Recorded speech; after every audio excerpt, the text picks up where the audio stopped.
ఒక బైబిల్ పండితుడు ఈ విధంగా అన్నాడండి. మానవుడు పాపము చేయుటకు వేసే మొదటి అడుగు ఏమిటి అనంటే అదేనండి, దేవుణ్ణి మర్చిపోవడం.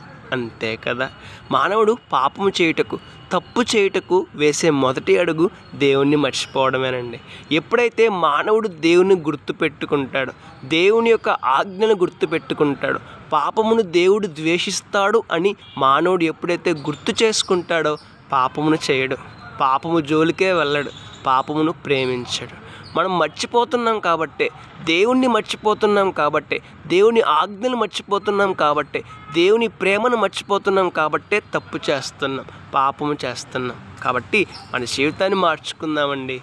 ఎవరినైనా మర్చిపోవచ్చేమో కానీ దేవుణ్ణి మర్చిపోకూడదు. ఎందుకంటే మనల్ని కాపాడేది, మనల్ని రక్షించేది, మనల్ని పోషించేది, మనకు ఈ జీవితాన్ని ఇచ్చింది దేవుడే కదా. మరి మన జీవితంలో ఎంతమంది మీ దేవుణ్ణి గుర్తుపెట్టుకుంటున్నాం?